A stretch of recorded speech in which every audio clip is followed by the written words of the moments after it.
What's going on, everyone? Welcome into another Dairyland Drive podcast episode. As always, Collin, Mike, and Riley. We're going to continue talking a little Packers on today's episode. Look at the offensive line, the big man up front, in the trenches, the beefcakes.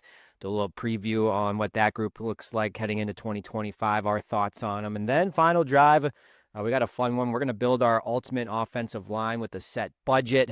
Left tackle to right tackle, all 5 starting spots. So it's going to be pretty fun. A lot of good things to talk about. But first, we are recording this on a Monday. Did we have a case of the Monday blues, or has it been a good start to the week, Mike? Been a little bit of a case of the Mondays, but we're 20% of the way through the week already. Getting out on the golf course tomorrow after work. Looking forward to Game 6, the Stanley Cup Final tomorrow. Hopefully Edmonton takes it so we can get a Game 7. Yeah, Game 7 would be awesome. I think I would lean Florida just because fuck Canada. That's probably, I don't know if that's a hot take or not, but Dave's been good, just chilling at the gym all day. Are we going to get another Draisaitl overtime winner and send it to Game 7 tonight? Is there or not? Yeah, Game 7, I guess tomorrow. Send it into Game 7 after tomorrow. Is that a accurate maybe statement that could happen? The dude just scores overtime goals. Wouldn't that be something? That would be his 5th then of this playoffs? Or maybe McDavid finally gets his first of the finals because he hasn't gotten one yet. I think he's had some apples and some help. I don't think he's gotten his first goal yet. I think didn't he open the scoring for them in Game 5? Possibly. Maybe. I don't remember. I'd have to go look. On that one. All right. Well, maybe we'll have to fact check that one. Maybe I was in a just days for Game 5 and just thinking of the first 4 games. You could be right. I certainly could be wrong, but certainly could use a Connor McDavid godlike performance, I think, to face Game 7. I would be okay with that. But before we get started, again, thanks for everyone for listening to us every week. We really do appreciate it. Keep sharing us on Spotify, Apple, YouTube. Tell us how we're doing. Keep commenting. We had a viewer comment after last week's episode from Sam Soda, a friend and listener of the show. Appreciate you, Sam. His question, and either one of you can answer this. With Bo Melton taking reps at cornerback at camp recently, does he have more pass breakups / interceptions or touchdowns this year, provided that he makes the roster? Either of you have a good prediction of that? And we can kind of extend this, I think. We'll throw preseason in there as well, because I think Bo Melton's going to get some preseason snaps on offense for sure. Probably a little bit of defense. We'll see how crazy it gets. But if we look at this as a whole from preseason and regular season, how would you answer that question? Does he have a bigger impact on defense with pass breakups, interceptions, or does he potentially sneak in to the end zone with more touchdowns in 2025? Yeah, I think like you said at the end of the question, provided he makes the roster, I think that's going to be a tall task as is, especially with McCole Hardman sounding like he was the MVP of the mandatory minicamp stuff there, see how it translates to training camp. But if I'm talking preseason, when I think he's actually playing there, I'd still probably have to go more touchdowns. The Packers just have so many young corners that just need time out there to decide who their actual fifth. Maybe their 5th corner is Bo Melton. I have no idea. They have Collin King, Micah Robinson, Haddon. They've been talking about. There's young corners that need time on the field to see who the Packers' actual 4th and 5th corner is going to be when they have their 53-man roster. So I think I would tend to lean towards more touchdowns, but yeah, it's going to be a tall task for Bo to make the team. I think he's a prime practice squad candidate. Yeah, I think Riley nailed it on the head here. I totally agree with everything he said. Basically took all the words right out of my mouth. Yeah. Could be interesting. I mean, because I saw something about, I don't know if you take whatever you take PFF and all of the kind of the analytical side, he like graded out, if you like go back to like his combine stuff and like all his like athletic profile. I know his brother obviously plays corner in the NFL. He actually like graded out athletically better at the corner position than his brother. So again, it's a lot harder said than done of just like, hey, switch to a different position in the NFL with no experience other than maybe high school of how long ago that was. But I think like the athletic profile is there. I don't think it's like a serious thing. I think it's just kind of the Packers just testing some stuff out in OTAs and seeing if there's something there. Maybe if he's like good in special teams in some capacity, or if a wide receiver's traded away, possibly. But I would have to agree. I think it's going to be there's a tall pecking order. I think of a lot of rooms or a lot of players in that room that potentially will make the roster. So I think it'll be pretty tough for him. But nonetheless, Sam, appreciate the question. Thanks for listening. Post some more questions. I don't know. I think that was a pretty good one compared to Max's crazy question. So I think you 1-0 Sam over Max on comments. So you both keep listening, appreciate it, and keep asking those tough questions. We'll try to answer them. So, but let's get into the trenches. The offensive line. This is our final position preview on offense, and really of the offense and defense that we're going to do for the 2025 season. And could be pretty important. Keeping Jordan Love healthy and clean, and obviously, taking another step forward in the running game and getting Josh Jacobs and some of those other guys going. So, just a little bit of review, rewind the clock back to 2024. Pretty solid year from the offensive line, 5th in rushing yards as a team, 3rd in sack percentage. How about this? Week 1. Their starting 5, week 1 of the season against the Eagles, that same group played in 84 of 85 possible games, which is pretty impressive, I would say, of just staying healthy and the cohesiveness and everyone staying together. Of course, that was Rasheed Walker, Elton Jenkins, Josh Myers, Sean Ryan, Zach Tom. I know Jordan Morgan kind of mixed in there a little bit every now and then, but that was your starting 5 last year. Rasheed Walker was okay. Again, this is a late round draft pick that the Packers are kind of just getting a lot out of. 42 of 58 of offensive tackles. He was ranked 42nd in the NFL in 2024 with PFF's pass block efficiency. He allowed 3 sacks and 35 total pressure. So again, okay. He was solid. Elton Jenkins, I think we all know what he kind of brought. Very good pass blocker, average run blocker at left guard, potentially moving to center this year, which we'll talk about in a little bit. Josh Myers, I think all of us kind of agreed, maybe the weak link of that offensive line potentially last year, besides maybe the right guard position. But Josh Myers, he ranked 31 out of 32 of starting centers in pass block efficiency this past season. So he was the 2nd worst starting center in the league in pass blocking last year. And he is now gone in free agency, so no longer on the Packers roster. Sean Ryan, very average pass and run blocker, and then Zach Tom took a pretty big step, 21st out of 68 offensive tackles in pass block efficiency. Remember, I said Rasheed Walker was 42nd out of 58, so this is a top 25 tackle of left and right in the league, 3 sacks and 24 total pressures allowed. So, as mentioned, returning pretty much everyone but Josh Myers. They added Aaron Banks, 4 years, $77 million. Pretty hefty tab to get him in there on the offensive line on the left side. In turn, like we said, could move Elton Jenkins to center, which he has played a little bit in his career previously in earlier days, not in the NFL, but he is pretty versatile. Anthony Belton, he was added in the 2nd round, a just ginormous guy that I think the biggest offensive lineman on the team now after they just added the other big offensive lineman on the team.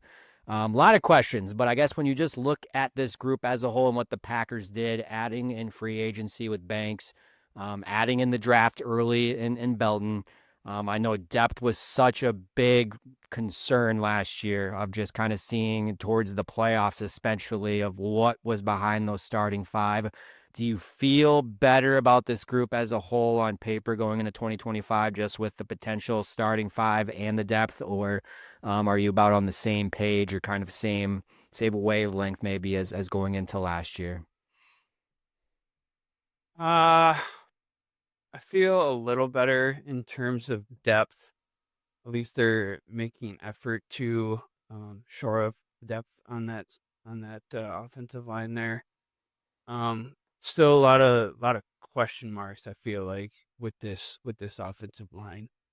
Um, I mean, who's going to play left tackle? Is it going to be Walker? Is it going to be Morgan? Is Aaron Banks going to uh, play up to his contract that we shelled out for him? Is Elton Jenkins, what is he going to do? Like, I think that's kind of the biggest question currently at the moment, because we know he showed up to mandatory minicamp, but he didn't participate. Is he going to do the same thing at training camp? Is he going to show up and not participate until he gets his contract situated, or is he just going to have to suck it up and get out there? Who's going to play right guard? Sean Ryan, Jordan Morgan, and then is Zach Tom going to get paid? And I guess you could throw Anthony Belton into that right guard spot too. Is he going to get a shot at it? Training camp's going to be fascinating. I think that group and the wide receivers are going to be the two most fascinating groups to watch through training camp. Yeah, I agree. I think, the two biggest questions to me. I mean, Elton Jenkins, it is what I don't know what he's doing. He just wants more, I'm assuming more guarantees with his age, and he does have an injury history. So I don't even know if it's the amount of the contract. I just think he wants the money guaranteed, what he's going to get. So hopefully the Packers realize they probably need to address that before training camp starts. But to me, the two big things are the competition at left tackle and the competition at right guard, and then just the overall emphasis that they are putting towards the run game. To me, just being bigger inside with the signing of Aaron Banks, drafting Belton. So yeah, just looking at Rasheed Walker versus Jordan Morgan, the competition at left tackle, and I hope, and I've said this before, I hope they just let Morgan play left tackle. Stop going from left tackle to right guard. Stop. It's completely different. Different sides of the ball, different positions, all your footwork, it's just different. So just let the young guy, if you think he's your left tackle, just let him try to beat out Rasheed Walker there, and that's fine. And then you have Belton and other guys. You have Telfor that came into the playoffs last year. Monk practiced at center all last week, they said, with Jenkins sitting out. So they have guys inside. So I hope they don't do Morgan dirty and have him go back and forth. But yeah, I think with the comments that they did made a point of saying after they drafted Belton, they want to get back to the days of being huge inside. And they reference the Josh Shit and TJ Lang at guard years. And I mean, it's obviously all run game. Like he said there, Elton Jenkins, I think they view him in the offense they want to run now. They actually view him as a better center than guard, even though he has been a Pro Bowl guard. Like Collin said, his run grade was not that good at guard. He's just not. He's more athletic, and they want to get bigger. So him at center actually fits. I do like the depth, which was the initial question. I think it's a lot better. I just Josh Myers being gone is just a win in general. I don't care however it plays out. Josh Myers he's not good. He was not good. He literally could not move at all, which I don't know. It's just bad. But yeah, I mean, I think, and I've said this before, just they don't want to pay Rasheed Walker. They don't want to pay Sean Ryan after this year. So like I said, I've made the comments. It would not surprise me if Rasheed Walker somehow got traded before halfway. If Jordan Morgan's anywhere close to Rasheed Walker, I think whatever team has an injury to a left tackle in training camp or in preseason or whatever, I think that's where Rasheed Walker ends up. That's just what's going to happen. So yeah, and Belton, I think he has every opportunity, the same as Morgan, to win that right guard spot too, because Sean Ryan's been average at best, and his contract's going to be coming up here too. So, Riley, if they go with Jordan Morgan and they end up trading Rasheed Walker, who's the backup left tackle then? They fucking love this Travis Glover kid for some reason. I have no idea why. We haven't seen him. Nobody's seen him, but as much as they talk about him in interviews and stuff, I'm assuming that they have infatuation with him. And they got, what's his name, John Williams or whatever, but nobody's seen him because the tackle they drafted in the 7th round or whatever. They compare him to Zach Tom. They literally said that one of their coaches literally say, "Oh yeah, he's kind of like how Zach Tom was coming out of college." So I'm assuming they think they're set there. I don't know if I actually trust that or believe that or am confident in that, but I just think that's a complete Packers thing to do. They're gonna, if it's close, Jordan Morgan's gonna play left tackle because this is Goody's team and that's was Goody's pick. And yeah, well, whoever, I mean, whether it's just the Chiefs, say the Chiefs, their left tackle situation, they're moving guys around and that just doesn't work out. I could see the Chiefs trying to trade for Rasheed Walker for a year because they're just buying years now as they get older. They're any team that has an injury at left tackle to their starter. I don't know. I don't see Rasheed Walker being on the Packers 53-man roster. I think the Packers are going to do everything in their power to just move to Jordan Morgan. Yeah, and just rewind a little bit back to your Josh Myers comment too. I can't remember what podcast I was listening to. It was another Packers insider. Because it was like Stenovich and I think like multiple coaches were saying there was a stretch where he was playing his best football of his career. And then this Packers insider was like, I caught me off guard, so I went back and watched like every single game that he started in. He's like, am I missing something? And he watched the all 22, and he's like, I still have the same like terrible grade for him. I don't know what the Packers coaching staff is talking about. He struggled at times, especially.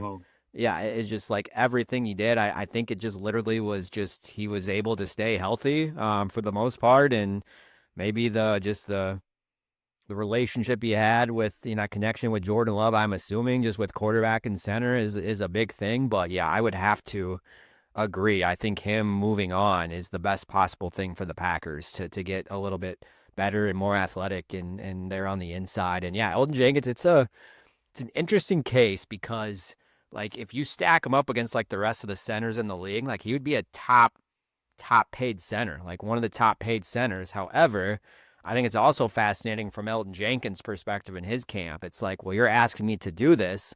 Now you better pay up and give me some guarantees. Like if you're going to ask me to move a completely different position and kind of change, my impact on the team, like I want this and this. So it's like I'm interested to see like the give and take maybe on each side of like how they come to the compromise because like he is going to make a lot of money just like in terms of his contract for 2025. But it's also like you're asking me to do this. I'll do it, but I want this. I want this done. More guarantees just in case in this. So that could be fascinating to see how it play out. And they have money now. And they seem very good of moving things around and getting that all kind of figured out. But I would have to think that's probably towards the top of the to-do list is make sure he's happy and in that starting five for 2025. Yeah, I don't even think it's the amount of money that he's like, I mean, like you said, like he's one of the top centers if that's what he does. And I don't even think it has anything to do with playing center. I don't think it's about the amount of money. It's literally just that, I mean, he's not stupid. He's been banged up a lot. He got hurt in the playoffs last year. I mean, I don't have the stats in front of me. I didn't look up the exact number of games per season, but we can all remember Elton Jenkins gets hurt at least once every year. And the Packers are obviously, I mean, we just did this with Jair. Like, I don't know how much if it ever comes out, I don't know how much of a pay cut they were going to whatever, but the Packers, if you get hurt, they're not going to guarantee you money. So Mike brought that up. That could be an issue. And I could, because Goody is stubborn, but like, I don't know what else they do at center unless they think Brian Monk's fine at center, or Sean Ryan moves in there and they I don't know. But yeah, I just think he just wants it all guaranteed, which like you just said, the Packers had money. So I don't know. It's Goody. I don't know. It's Goody. I have no idea if he's just going to be a dick about it or if he just would just say, we got an extra ever 40-something million. You might as well just guarantee him whatever the guarantee is. I don't know the specifics on the contract, but to me, that's all it is. Is top of the to-do list now that you have potentially a little cap space to work with and especially in the future now, which was very interesting. We kind of talked about that a little bit, how rare it was of the Packers in this whole release of Jair Alexander in the cut, how they wanted his full cap hit in 2025, which I think we were messaging about it in our group chat of how like usually teams like to spread it out a little bit over like the remainder of like the contract and just kind of not have it all in the 1 year so they can have some room to work with. But they're having all of Jair's cap hit remaining in 2025, which was very rare, and it just didn't make any sense of what was the benefit of that for the Packers to do that when you could have some money to play with. However, moving forward now, 2026, they're going to be pretty clean of that and have some cap space to work with. So do you think now top of the checklist, top of the priority list is extend Zach Tom? Does that have to be number one now to get him locked up for the future and have your right tackle of the future for the next 4 or 5 years in your perspective if you have some cap space to play with? Yeah, it has to be. I mean, he's the obvious choice for the next one up. I don't see them giving Elton Jenkins an extension by any means. Maybe they'll guarantee some money, but I mean, yeah, Zach Tom has to be priority number one. Yeah, I mean, if you look at the roster, I mean, he's the only for sure guy, like Mike just said. Like, I mean, you can talk about Romeo Dobbs, you can talk about Christian Watson, who knows? You can talk about Quay Walker. They declined his 5th year, so this is his make or break year. But I would assume the fact that they declined his offer, they're not gonna they're not even gonna worry about signing him until halfway through the season if he's producing or next year. So really if you're looking towards the future, he's literally the only option. LVN, they gotta figure like whatever. Tucker Kraft, maybe they could look at future because he was a later pick. He's only got whatever one. And I mean, if he has the year that we all expect, they got to start Tucker Kraft's 2, or if you want to say Zach Tom's 1A, it's Tucker Kraft's 1B that you got to start talking about here at some point in time because and let him walk away. But yeah, I mean, the fact that they're using up all this Jair money now, it's kind of, we know. I mean, we all talked about, oh, maybe they'll bring in Hendrickson and trade him. They're not going to do that, obviously, now. And now there's been reports that they're going to they're going to go get TJ Watt because he's pissed off at the Steelers. That's not going to happen. They're not going to spend the money on him.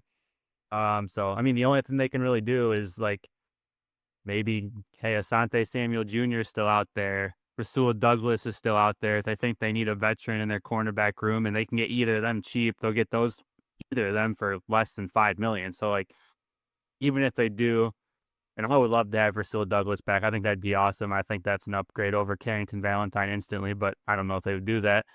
Yeah, obviously his history there, but anything that they would do, I think it's all in the cornerback room, and I think it's all cheap, so they really don't care. They're just going to try to get all that money used up now, and they're not going to make any big splash, so it doesn't matter. Another question I have, we talked about Jordan Morgan a little bit. How much pressure is on him, you think, to like finally start performing and producing? Because I mean, you look at year one was pretty much a wash. Throw it away in the trash and kind of look forward to year two here. But you spend a first round pick on him. At some point, there's got to be pressure on if you spend a first round pick at a premium position. There's got to be some sort of pressure. Do you think there's a ton of pressure? Like if he doesn't win that battle, or let's just say maybe he does get the starting job week one and he really struggles. How much pressure is on him? And does Goody, though, maybe have a longer leash with him that this is, hey, it is only really his true first year with the team. Give him some reps, see what happens, give him some time. Well, what do you think kind of the pressure is on Jordan Morgan to finally start producing and show something on the field and be on the field? I guess more importantly for 2025, wherever it is, left tackle, guard, wherever he finds it. Do you think there's a lot of pressure on him? Well, it depends on what you mean by pressure. Like, who is the pressure coming from? Is it just from idiots like us, or is it coming from the coaching staff, front office? Like, what do you mean by that? Because that can mean a lot of different things. I would almost think for himself too, because I'm sure there's got to be a little bit of there's got to be a chip for being like a first round pick, I would assume. And yes, Packer fans are very boisterous. And I think if players don't perform on the field again, they probably don't really give a shit and pay attention to it, to average Joes like us. But I would assume it kind of come from everywhere. And if you're a team that's supposed to be competing in the NFC North and make the playoffs and be potentially a Super Bowl contender, your left tackle's got to probably be pretty good or pretty solid to have success. So I would think kind of just a lot of facets. I think going into it, there's going to be kind of that pressure just in general and overall for him. Yeah, I mean, I would say generally speaking, a first round pick should be solidified in a starting spot by year 2. I mean, I think there's been a few exceptions, obviously, with the quarterback position in Green Bay. Yeah, I mean, I would say there is some pressure on him to at least get a starting spot, whether it's at left tackle or at right guard. Um, he he has to be there and he has to stay healthy. Like if he misses a good chunk of season again, he's gonna have that injury prone label thrown on him right away. Um, in my opinion, I think the bigger pressure is on Goody That's what I was going to ask too. because Follow up. Yeah. because if he doesn't pan out, LVN obviously isn't living up to his first round grade. Um, that's 2 big swing and misses right there. Quay Walker hasn't really been all that great. He's been pretty average for a first round pick. Devontae Wyatt, I mean, he's no superstar. That's a lot of first round grades for for Goody to not be hitting on. So I think there's more pressure on him. Yeah, I would say Jordan Morgan wise, I mean, I would hope he'd put pressure on himself. I guess, I mean, it's just a personal thing. Some people do, some people don't. I would assume him being at this level, he's got somewhat of a competitive side to him. So definitely pressure. To me, I don't, and like I've said this, I think the Packers fucked him over last year by having him try to learn 2 positions. Like my brother played Division I football. He was the tackle his entire life. He played tackle to start. Then they had injuries. They tried to move him to guard from right tackle to right guard, same side. But like just the footwork, the steps, everything that he said is just so it's just a different word. It's the same. It's offense. People are like, oh, it's offensive line. It's like no, guard to tackle is a different fucking universe, different athlete. Like tackles are freak athletes. You got to be out there and move. So moving opposite sides and positions, and it's just so no, I don't think it's fair to him to have pressure now. If it was 5 years ago, I don't think there'd be any pressure from the outside because there's wouldn't be podcasts like there is now. But I think the fact that there is podcasts just like ours that keep bringing it up and saying like, when is he going to break the starting lineup, just reminds the general public. Like, I don't know. I think if you ask like Dougie Fresh, me and Colin's grandpa about Jordan Morgan, he would like probably forget he existed because he doesn't play.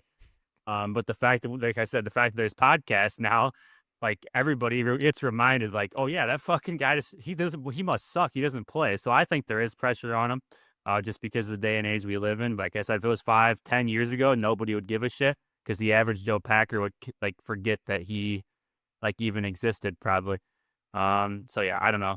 I think there is pressure on him. I don't think there should be just because I think the Packers, like I said, have screwed him over position wise. And like I said, I hope they just put him at left tackle and just see if he can do it or not. Like that's what he came into college out of. Like that's what he should be the most comfortable with. And like that's where the Packers need him for the future, with the other guys that they're going to have to pay. So I don't know. It's 50-50, probably depends. But I think there is going to be a lot more pressure on him than there should be. So you think there's kind of like an overall philosophy problem with the Packers kind of moving people around, trying them out at different positions, kind of you'll be a jack of all trades but master of none kind of thing. Like you'll be good at different things, but you're not going to truly be top echelon at one thing. Is that kind of a philosophy problem maybe that you think they have? No, because I like how they do it. I like how they have guys that can play multiple positions. I just think this is the first guy that I can remember that they actually like bounced out. So we talk about Elton Jenkins, right? They drafted him. They knew he could play center. They knew he could play tackle, but like they didn't practice him at different positions. He literally just practiced left guard. He was next to David Bakhtiari and whoever the center was at that time, and that's what he did. I think if they bounce like just like slow down the development, like the certain skills they have at a certain position that make you great at doing different things at different spots. There's just different little things that you have to do and you get used to that is the more reps you do, just like anything, the more reps you do, the more kick slides he gets at left tackle, he's going to be better at him. But if you're splitting time, it just, I don't know. I just, unless, I don't know, maybe somebody else can remember. This is the first time I can remember them actually doing this to an offensive lineman, like actively. Like, that's not like a third, like a legit second. Like, they do this with second and third string guys, but like, that's just to fill in spots. Like, I can't remember a potential first stringer just bouncing between positions every day. Yeah. And I think it had something to do with how good of an athlete he was, and just all of that, of the versatility kind of maybe became his biggest downfall year one of, let's just try to get him on the field. Hey, I think we have an opening at right guard. Let's just see what happens. But yeah, we also want you to be the left tackle of the future. However, we don't want you sitting on the sidelines all of year one. So why don't you come over and play right guard, and at least get on the field and get reps. But hey, like, left tackle is still the thing, still long term. So like you said, it's kind of a mind fuck and a mind game, and it's just completely different. 'Cause like you said, different angles, different like steps, different hand in the dirt. Like, everything is just completely different, and it might sound easy or maybe sound doable, but it's very tough to do. They just look at Mekhi Becton. He fucking sucked with the Jets because he was playing tackle. He goes to the Eagles. Now he's like an all guard or all pro right guard. It's just, people are good at different. They're completely different positions. Like, how do you suck that bad and then you go and then whatever? And I know that's obviously the Eagles are a much better franchise, but like, the play still matters. Like, especially in the offensive line, you can be in a, like, Joe Thomas was left tackle for the Browns when they sucked for 20 years, and he was literally might be considered a top 3 left tackle of all time. Like, offensive linemen, it doesn't matter how good the organization is or not, the team, like, offensive linemen are good or they're not. Mekhi Becton was a shitty tackle, good guard. And then they're just different positions, like, in just completely different worlds. So their offensive line, I get that, but guard and tackle are two completely different universes. Okay. And I would have to say the upside from Jordan Morgan has to be a lot higher than the upside of Rasheed Walker. Like, we kind of know what Rasheed Walker is going to be at this point and do at this point. He's going to be a very serviceable, average starting left tackle that's going to be just good enough. But I think Jordan Morgan's upside at left tackle is a lot higher. Like, I think he has Pro Bowl potential, like, get votes, all pro. I don't know if he'll ever be the all pro, of course, until we see him actually on the field, but I would have to say the upside is definitely there. And I think, like you said, let him go out there and have some mistakes and see what you got, and give him some reps, give him a little bit of time, and you could see some good results. But all right, before we get to the final drive, your starting 5, if the season started tomorrow, who would be your starting 5 on paper for the Packers offensive line for week 1 against the Lions if the game was this Sunday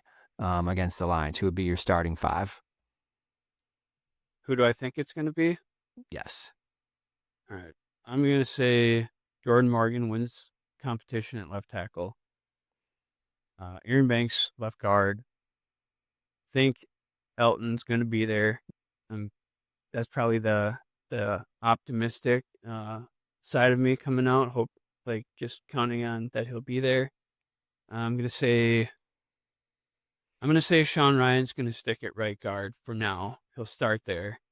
Belton might take it over eventually, and then Zach Tom at right tackle.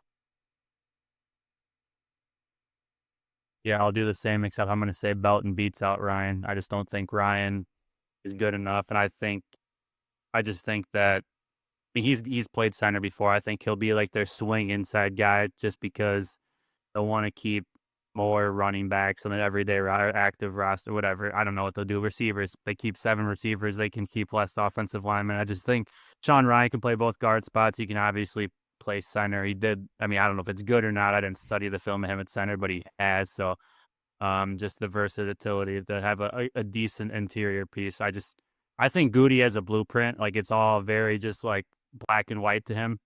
I think Jordan Morgan and Zach Tom like match size. Like, Tom's like 6'4", 305, Morgan's 6'5", 310. And you get Banks and Belton inside, are just fucking massive human beings. And then Jenkins just athletic center. So I just think I don't know whether Belton actually beats out Ryan or not. I think Goody is going to push on the coaching staff to, like, I want this blueprint. These are match tackles, match guards, athletic center, and that's just what he wants. Okay. I agree. I think he's gonna have. I agree with Riley. I think Belton's gonna have every chance to start, and I think Ryan's gonna have to like take it from him and have like a fantastic training camp slash preseason to like actually win the job. I think if you spend a second round pick on a guy, like I think you have a pretty clear path of what you want him to do. So I think he's gonna have a little bit more of a longer leash, and I think he'll start week one, at least in my opinion. If Sean Ryan's your sixth lineman, I think that's a lot better depth. Just feeling like Riley talked about having that swing guy inside. Like you have to feel pretty good if he can be kind of a plug and play guy if something were to go down or something were to happen on the inside. So a little better situation, I think, potentially. Just with I think some of the guys and depth pieces that they have on the roster. Because I think we'll see if Walker doesn't win the job, if he's on the like if he's still on the roster, like I don't know. I think he'll make the 53. You're gonna be kind of like that swing tackle, at least the backup left tackle. I think those would be the 7 locks. I think after that could be very fascinating because they paid some big bucks for some undrafted free agents. He talked about the 7th round pick. Some of these guys that were very unproven last year they got passed over when Rasheed Walker got hurt. So I mean, there's a lot of guys they don't trust, and a lot of guys that need to take some steps forward and kind of see what they have. So like I think Mike mentioned at the very beginning of this, it's gonna be a fascinating training camp because I think this could be one of the most fun kind of battles to see how some of those depth pieces play out and ultimately like how many linemen they keep and which ones. Which one's going to maybe get back on the practice squad and what that kind of looks like. But any closing thoughts for Andy Livery before we move on to the final drive? Yeah, I have one. So do you think this will be a better run blocking unit or a better pass blocking unit or about the same at each? So what's your thought on that? I mean, I think definitely they're angling like that was my one thing. If I was going to say anything, I think it's definitely a better run blocking unit just with their 2 guards that I think that they want to play. And I think this actually, which we've talked about, I think this actually trends towards what we want with how Jordan Love is showing he's better at is play action stuff.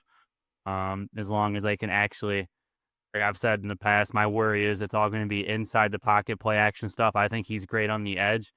But yeah, I mean, I think this group can pass block, but I don't think you want Aaron Banks and Belton just pass blocking an entire game. I don't think that's their style. I think they can, but like that if the defense knows that that's all they're gonna do, I think you can tee off on them because that's not what they're best at. Yeah, completely agree. Because Aaron Banks' pass blocking grades were not great with the 49ers, but his run blocking stuff was really good. So yeah, I think if they can control the tempo and kind of play the game that they want to play every single week, like I think this unit's going to be an upgrade from last year. I think you got pretty 2 athletic tackles as well to kind of help, Jordan Love move around in the pocket a little bit if it comes down to that. But like Riley said, I think the blueprint of what Goody wants to do on paper looks good. But yeah, obviously they have to actually perform on the field and stay healthy and see what happens. So yeah, I don't know. I'm pretty optimistic. I think it's going to be a big piece of how successful the offense does this year, which I know goes without saying. But again, fascinating battles because all it takes is Jordan Morgan to get hurt again or Rasheed Walker to win the left tackle job. And then like all the dominoes fall of like, what the hell are we going to do? Or Elton Jenkins has negotiations go bad and all of a sudden it's a different starting center. So like, yeah, I think on paper, that's why it's fascinating right now. We're still a month out from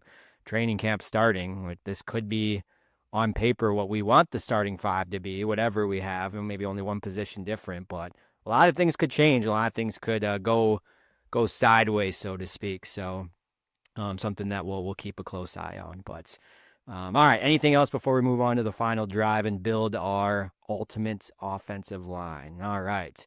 So yeah, we did this with the defensive line. Of course, this was only 4 positions. But now on the offensive line, you have 5 starting offensive linemen. So we're going to up the budget to $60 million. This is on overthecap.com for the 2025 cap hit. So your 5 starting offensive linemen, left tackle, left guard, center, right guard, right tackle, have to be under $60 million total. I would assume all of us got all 5 under. Maybe a special special six player if someone did their extra homework or extra credit. We'll see. Mike, you gonna say something? You want to say something? So I didn't go by cap number. I went by like the amount of cash they're getting this year, just to be clear on that. Amount of cash overall. Because those numbers can be different. Yeah. So. There's a lot of options in the over the cap when you go on it. I know, but either way, I think it'll all be pretty quick. Are pretty similar. I don't think it's going to be a ton off. So, all right, let's start at. I'm going to do a little different. I want to start on the right side and go to the left side because I think left tackle is probably the most important position in football, I think, or at least the highest paid. I'm assuming this might be your highest paid of your five linemen. So we're going to start on the right side and start at right tackle. We're going to start with Riley, your right tackle, and your ultimate offensive line. Who'd you go with? I mean, I'm assuming we're all going to have the same guy at right tackle because he's probably a top 5 right tackle in the NFL and he's cheap as shit. Zach Tom, obviously. Packers staying home. That's who I. Hey, wow. I went that went way different than I thought it was gonna when we were talking about this beforehand. I went with Penei Sewell. Okay. Ooh. And what is Can't argue with that. And what's Penei Sewell? His cash this year is $26.5 million. Okay, so you spent almost half of. Okay. Yeah. Okay.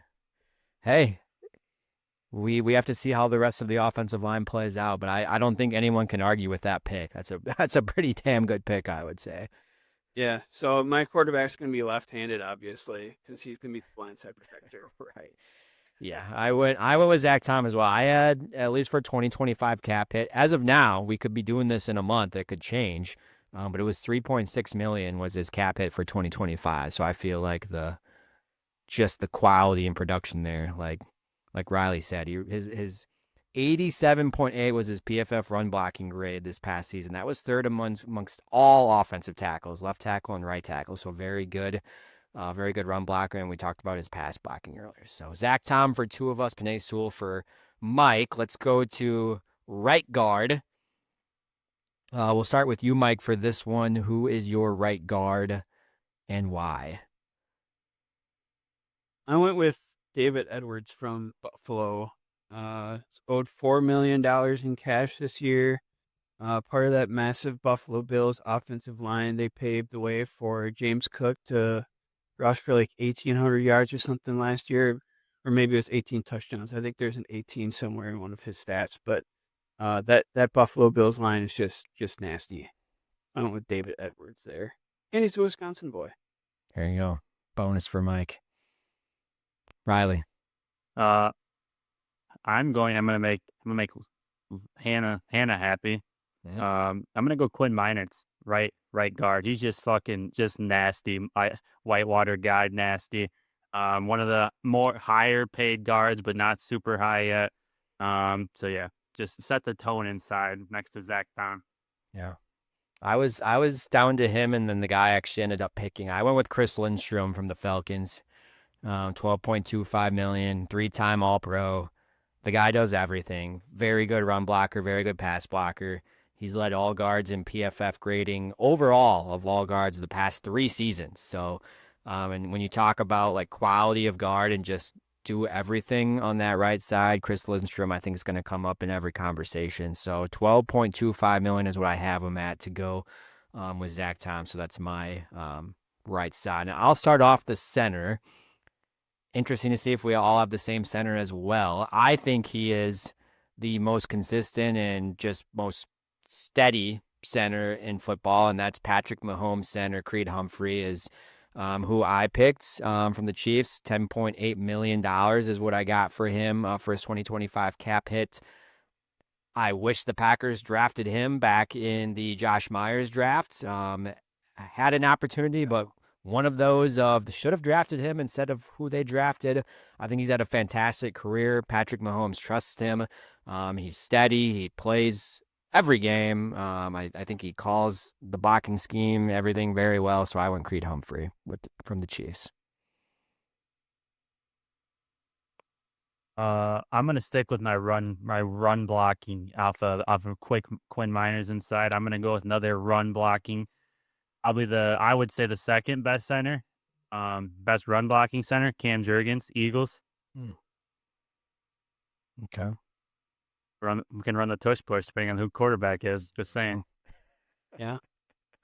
All right, Mike, keep her going. And I went with Tyler Linderbaum in Baltimore, leading that way for Derrick Henry and Lamar.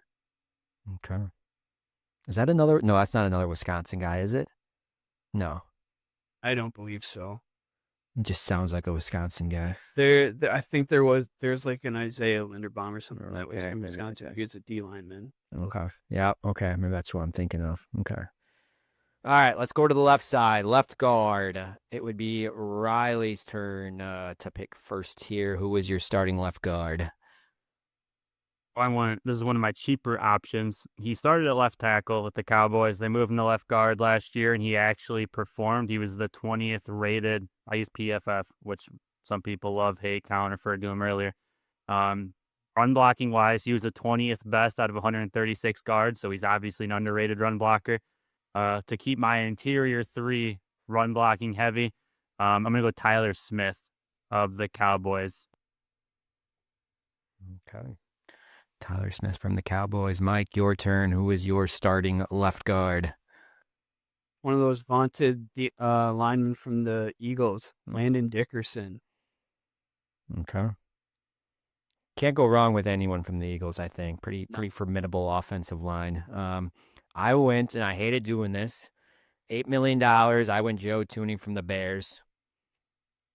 I think he's a pretty good left guard. I mean, pass blocking wise, 90.4 PFF pass blocking grade at guard last season. That led the NFL. 4 straight seasons, he's been the highest ranked guard pass blocking. So that has been obviously my theme for my offensive line so far.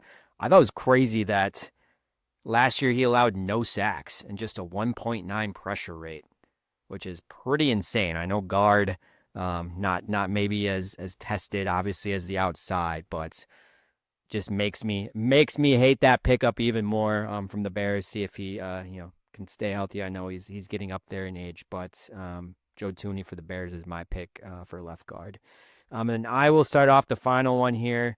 My left tackle, I'm going to go to the ultimate, probably best offensive line in football, like we've mentioned, the Eagles, Jordan Mailata, $15.3 million.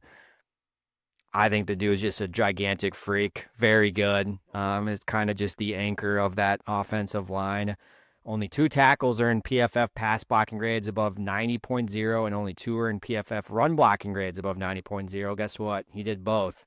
95.2 overall grade, led all tackles. So analytics, very good. Eye test, very good. Just like a nasty mauler on the left side. So $15.3 million, my highest paid of my 5 offensive linemen. And then just to recap, $49.95 million. So I was under the $50 million bench with Jordan Mailata, Joe Tooney, Creed Humphrey, Chris Lindstrom, and Zach Tom as my starting offensive line there. All right, mine. I actually think this is the best left tackle in the league, my highest whatever. I just with what he has to deal with on a regular basis, and he just such a culture guy too. But just the clips you see is funny. I'm gonna go Deion Dawkins, the Bills left tackle. If anybody remember those clips from last year of his like extra wide splits, just to be funny on the line tight. So yeah, just he's just funny to me, and he's just a culture guy, and I think he actually is with Josh Allen running around back there. You never know what's gonna happen, but he still somehow protects. So yeah, Deion Dawkins. Mine was right around like 56, 57 million, depending on the change. I just kind of went whole numbers on mine, but yeah, between 56, 57. Yep. And for me, I wanted to go with Jordan Mailata, but I couldn't make it work with the numbers, so I ended up going with Taylor Decker from the Lions. My total number ended up being 57.1 Okay. cash this year, so just sliding under that 60 million threshold. Both tackles from the Lions then, correct? Yep. Okay. Yep.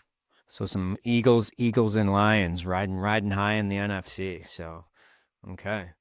Well done. Well, yeah. Why don't you let us know what your starting offensive line would be if you had a $60 million budget? Go to overthecap.com. Pretty fun. Like I said, a lot of different ways you can break down. And you can spend a lot of time on it, a lot of changing and trying to fit in that budget and see what you can get in there. But let us know how we did, who you think has the best offensive line going into the 2025 season. But any final thoughts before we wrap this up and get out of here looking at the sports world in general? Finally, Team USA got a freaking win in the Gold Cup. I know it wasn't a ton, but hey, it's a little momentum. See if they can get a couple more wins here in pool play before they inevitably face either Canada or Mexico and get tested with their young players. Mike, I'm sure you want to mention the U.S. Open a little bit or anyone here, but those were my, I guess, closing thoughts of the Gold Cup. Club World Cup, okay. I watched all the Miami game. It was Club World Hockey sucks. It's a bust. Complete $100 billion to the worst tournament ever created. It was like 10. It was like 10-0. Bayern Munich just won like against just a terrible team. 10-0 in soccer is unheard of. Like that never happens. So at least I'm hoping at least we get some matchup of the Gold Cup of U.S. versus Mexico, U.S. versus Canada, or Canada, Mexico, because I'm sure that would have to be somewhat entertaining and see how these young guys do. But Mike, take us home with the U.S. Open. I'm sure you want to talk about it a little bit. First things first, is Pochettino going to make it to the World Cup next year? Yeah, I don't know. I don't know how long say. I think he said no. I don't know how long his leash really is. Like it's just so weird because he doesn't have his full roster. Like all these guys that are on this Gold Cup roster right now, probably one starts potentially. Maybe Chris Richard, maybe. I don't know like if Matt Turner didn't even start this preliminary or this in the group play at keeper, but I don't know, maybe some of these guys make the roster. So it's like so tough because like there is a lot of talent for USA, but they can't find a manager to get it out of them and play together and play like cohesive. So it's just a big experiment right now. I think that's just been a huge failure of what he's trying to do and kind of been an embarrassment, I know, in those like two friendly matches. But why is he calling out like I get why he's bit, but like just don't fucking do that out loud. Like why are you calling out the best players? Like this team is not. We just did friendlies against Turkey and Switzerland. We fucking lost both. Like the players you have now are not gonna. I mean, they just did it. They're not gonna beat any average European team. So let's not piss off the best players. So yeah, I just don't know how this ends well. Because if I was Christian Pulisic, I'd just fucking be like, dude, you just got dick kicked by Switzerland. Like I'm not. Fuck you. I'm not showing up then. Have fun. Yeah. Like what? What are we doing? Yeah. Yeah. And then as far as U.S. Open goes, I thought it was a little anticlimactic. A lot of the big hitters weren't really in contention at the end there. Never really were. I don't know. It just it wasn't that exciting to me this year. All right. Yeah. It was a cool putt though to end it. I will say that. It was a cool putt in rain, and I didn't think he was gonna make it. I thought he'd two putt to like just get the win, but it was cool that he like won it in that way and in kind of that fashion though. And it was just terrible conditions. Like just shit conditions. What would Rishi is What's crazy is I forgot there was still another group playing behind them. That's right. Second to finish. Yeah. I know. That was like the anticlimax. Like they should. Yeah. Yeah. And that's just crazy because like you thought he was down and out. Like didn't he have like a double bogey or something at some point and I think he went to like 3 over or 4 over or something. He was just kind of hanging around. I think he went to 3 over, right? And then he kind of he bogeyed 5 of his first 6 holes. Yeah. I did not have him winning it just with how, like you said, how he started, and I did not think under par was going to win it. I thought when what's his name punched in the 1 over and headed to the clubhouse, I'm like, I think he's got to be feeling pretty good with sitting at 1 over, and give credit to Spawn, I guess. But all right, well, Once again, thanks for listening to the Dairyland Drive. Keep listening to us every week. Keep sharing it to all your friends, families, coworkers, however we want to get it out to as many people as possible. Keep commenting. Any questions that you have that you want us to answer, or the final drive, follow along and do, like I said, your ultimate offensive line or any segment moving forward. But once again, we do appreciate and love all of you. Collin, Riley, Mike, thanks for listening. We will see you next episode. Love you guys.